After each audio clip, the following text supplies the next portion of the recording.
Today is a public holiday in Singapore. It's Diwali, or we call it here Deepavali, which means the festival of lights. It signifies the triumph of good over evil, of light over darkness. And I want to talk to you about a darkness that covers almost half the world's population, and that darkness is poverty. Did you know that more than 3 billion people live in less than $2 a day, and they die of malnutrition, hunger, and diseases that can easily be cured? It's about time we end hunger. We live in an age of abundance, and it's time for us to end hunger. Now, if I asked you to think of an image of poverty, I wonder what will come to your mind. More likely than not, you probably would have imaged something like this: a woman sitting by the side of the streets with her child and begging out of desperation. Why? Because 1 out of every 7 women today live in poverty. That's like look around the room and count every 7th person and imagine that she lives at less than $2 a day. But why is this the case? Because often these women are rural women and they live in areas where there's no roads, no electricity, no sanitation, no water. And they are the bottom pyramid of the society. And they are the ones that are made to go walk for half a day, collect water, bring it back, cook and clean for the kids, and many of them even have to farm to bring subsistence living. So when opportunities do come to the village, like education, these women are forgotten, they are invisible, and they get left behind. And this phenomena is called the feminization of poverty. And when I first heard about it, I was shocked to the core of my being, and I wanted to learn how I can do something about it. The second question I'm going to ask you to imagine is, do you think you are contributing in any way to perpetuate poverty? Well, when you walk into a store and you see something on sale, do you ask yourself, I wonder who made this, or how was I able to get it on a deal? Well, think about it. Most often than not, it's done in a factory. This is actually a pretty nice factory. Often it's in a very dingy place. And the women don't get paid enough to even buy the clothes that they sew. And even the same goes for farmers. The fast food industry and the fast fashion industry exploits the poor and brings things to you. So when you are not a conscious consumer, you are actually perpetuating poverty. Think about it. Okay? Why do I care so much about poverty? I am actually of humble beginnings. My parents, I was born and raised here in Singapore, but my parents left India to make a better life for themselves. They came from humble beginnings themselves. In fact, my mother is the daughter of a rice farmer who wanted to see how education could give her a better life. And we lived quite humbly. We lived in a home where we didn't have any flushing toilets, and luxuries like ice cream was very rare for us. And it occurred to me that had my parents not done that, I easily could have been one of those women living in poverty today and not standing here and talking at TEDxSingaporeWomen. My parents worked very hard and made a lot of sacrifices and enabled me to go overseas and studies. I studied in Geneva, I went to Harvard University, I managed to work at the United Nations, I ran an e-learning company, traveled to about 47 countries around the world, and today I live between Silicon Valley and Singapore. So I consider myself very fortunate that I had the opportunity to do so, and I feel the need to pay it forward, to do good to others. My parents also raised me that way. When we were living in Singapore, they made us celebrate our birthday in orphanages so that we could see that there were people who had less than what we had. And that instilled something in me. Now, another reason why I care so much about poverty is because in 2008, I ran across a book by Professor Muhammad Yunus called Creating a World Without Poverty. And that book changed my mind about how I saw poverty. Because like most of you, I'm sure most of you think that poverty is just a way of life. It is there, there's nothing we can do about it. And I used to think the same too. But when I read the book, he said poverty is man-made. And if we did something about it, we can in fact end poverty. He says someday, poverty will be in the museums. And our grandchildren will walk with us, look at the image of poverty, look us in the eye and say, Grandma, did you actually allow people to live in such inhumane conditions? And what did you do to end poverty? Now that really shook me to the core of my being. I said, not only do I have to care about poverty, I need to do something to end poverty. And that began me on my journey. He also talked that we need to move beyond charity, because charity actually robs the dignity of the poor. And it doesn't solve the problem, it's just a band-aid solution. We need to do more. So most of you know, Professor Yunus is very well known for microcredit. And he is the father of microcredit, for which he got the Nobel Peace Prize. And that idea has spread all over the world. I lived in Indonesia for 2.5 years, and you would see there that 98% of the business is actually small and medium enterprises, and the majority of that are actually run by women, micro enterprises. But then poverty still persists. So obviously there's something more that needs to be done. You can give money to the woman to have a sewing machine and she can sew, but she needs to be able to sell. She needs access to markets. She needs to know that the quality is good enough. So he also went on to write another book called Social Business. It's a model that he came up with where you can have an umbrella organization that helps the training and influences the quality of the education and the work for the women to be able to do something meaningfully. For example, Grameen Shakti is an organization where women get trained to be solar technicians and solar engineers, and they go out there and they actually put solar on the roof. So about 200,000 homes have been solarized because of these women in Grameen Shakti. And you should see the look on their faces with pride when they climb up the roof and they install the solar and they turn on the light. I did that. And that made a lot of sense to me because in 25 years, I'd been working on trying to bridge the digital divide. I realized you can't bridge the digital divide without bridging the energy divide. But it wasn't technology, and it wasn't just money. It was business models. It's very expensive to do business in the last mile. But if you have a grassroots social entrepreneur doing it, the cost of business goes down. Now, if you donated the solar panel to them, they may not be able to do anything if something went wrong.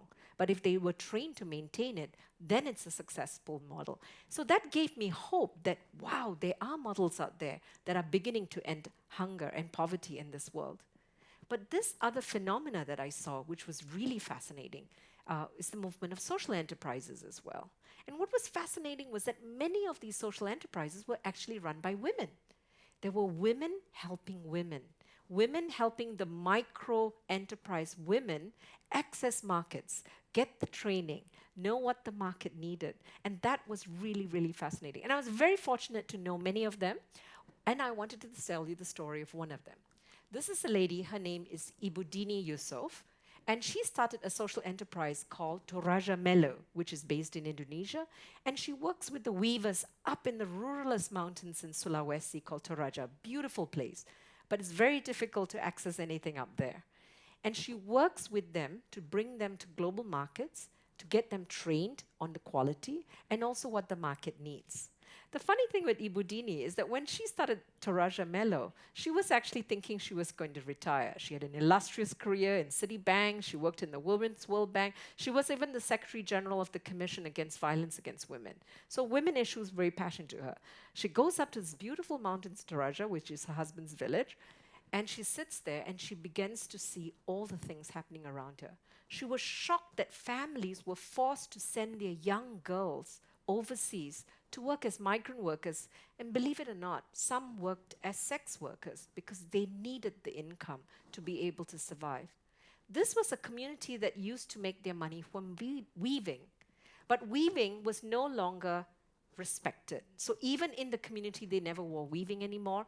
People considered it as rags, but more importantly, they could not compete with the cheap fabric that was coming in from China. So Dini would see these young girls come back with unwanted pregnancies, many abused, many sexually molested, and she wanted so much to save those girls from having to go overseas. But she knew to do that, she needed to try to make weaving a way for them to make their income again. But to do that, she had to restore pride in weaving. So what she did was she began to take part in fashion shows, bringing their things in very contemporary clothings. She worked with the urban poor women to make head-to-toe, very innovative products that she brought to market. She would find out what kind of threads and colors people like, bring it back to the weavers, and then bring the goods to the market. And through that, slowly celebrities began to look at what she was doing. So President Obama's sister, who is Indonesian, when he was getting inaugurated, actually ordered clothing from her. The Minister for Trade and Industry would wear her clothing. The US ambassador's wife would wear her clothing. And before you know it, the villagers were like, wow, if President Obama's sister could wear it, then surely I can wear it too. So before you know it, they began to wear their weaving again. And when they wore the weaving, the women could weave and they could make an income. So Dini has actually gone on to save the lives of these girls. Many more young girls today are staying and learning how to weave because it's actually now prestigious. It's actually one way for them to get to Jakarta because Jakarta always has this Meet the Weavers session. And they're like, oh, if I want to go to Jakarta, I should weave. And she got families to stay together and has really made a significant impact. But despite her success, can you imagine, Indonesia has 250 million people and she's impacting 1,000 weavers. She wants to grow bigger and help more people. A lot of NGOs come to her and say, please help us. But to do that, she needs access to funding. But believe it or not, what happens is that a lot of the funding that is going towards women in poverty today are stuck in microfinance. There is this unconscious bias that small business run by a woman, big business run by a man. And so women have difficulty. She has pitched, I've seen her pitch so many times and she can't get access to funding. And that's one of the things I'm trying to help her with. And we find that even in developed country, in a place like Silicon Valley, one would think, ooh, there must be a lot more women accessing funds. But even in a place like Silicon Valley, only 7% of women get access to venture capital funds. And out of small business loans that are given up, only 4% go to women. So you can imagine, for a developed country woman, educated, having difficulty, what more from someone from the emerging countries?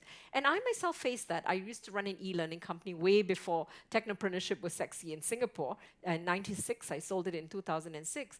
And even though we had large customers like Cisco, we had difficulty raising funds as well. So this is something that I feel very passionate about. How can we ensure that women can scale the good that they are doing? The other bottom line problem that they have is that most companies are only doing profit maximization. Social enterprises are trying to do both. Profit in order for them to do more good, but doing good is very important to them.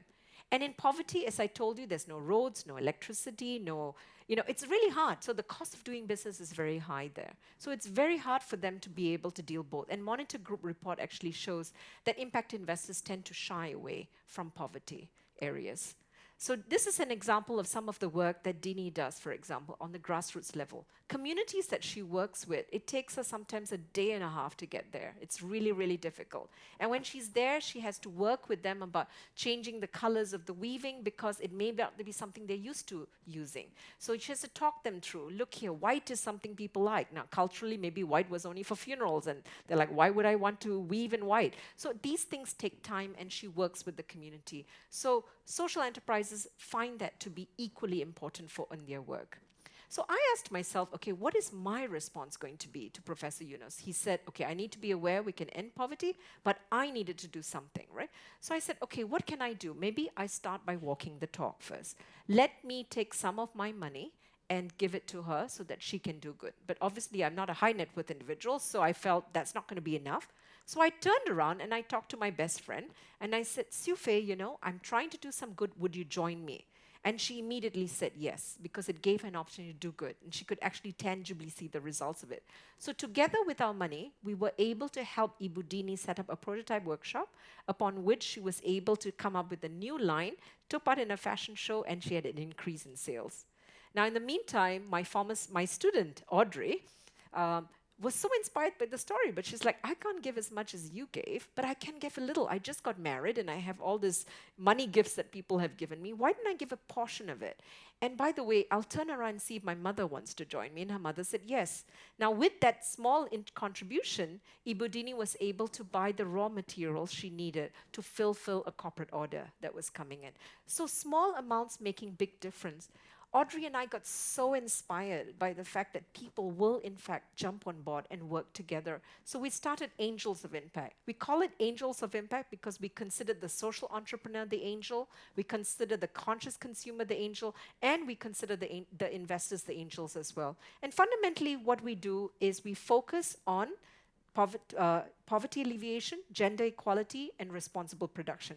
If you buy a responsibly produced good that is made by a poor woman, you have basically killed 3 birds in 1 stone. So we're very focused that way. And what we've done is we've socialized this idea out to our trusted networks, and our response has been really overwhelming. People have been coming out of the woodwork to say, yes, I've been looking for something like this, and it's been very, very encouraging. We also help to take them to corporates, because corporates have been talking about wanting to do shared value, but they don't know where to start. They don't have anyone to do due diligence for them. So they come to us as a trusted network, and Facebook and LinkedIn and Twitter have all purchased the social enterprise products and goods, and it's really, really inspiring. These are some of the social enterprises that have come on the network. And Angels of Impact, we're looking at how we can leverage technology, because Audrey and I are a bit of geeks. We like to see how technology can help them scale. We're experimenting with Bitcoin to reduce transaction costs. We're looking at blockchain to create transparency. And together we feel we can make a difference. And if you think about this quote from Richard Branson, where he said that the brands of the future that will thrive are the ones with purpose beyond profit. And guess what? This women group of social enterprises are already doing purpose beyond profit because they truly care. And we believe that what we are starting here today is a movement of people that can help change poverty. So I'm just going to end with giving you a thought. What exactly was the idea worth sharing that I wanted to spread with you? It is time to see women as the solution. And it's also time to see that we can, in fact, end hunger. It's very important to have some data in your mind. Stop seeing women as invisible. Stop seeing women as the one who only carries the water. See women as key to poverty reduction. The World Bank has shown that as statistics.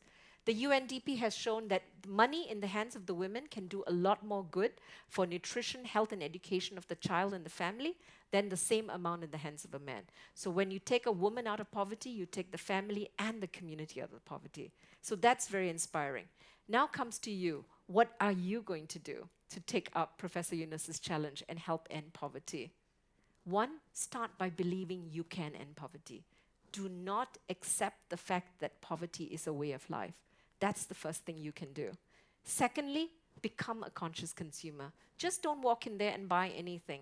Ask yourself who made it, how was it made, what was the supply chain like. When you do that, you impact lives. And last but not least, try and support these amazing women entrepreneurs. Buy from them, invest in them, and together we can actually make a difference. In the spirit of Diwali, let's in fact shine the spirit of light in the darkness of poverty, because together we can make a difference, and it's about time we end poverty. So powerful indeed is the light of unity that it can envelop the whole earth. Thank you.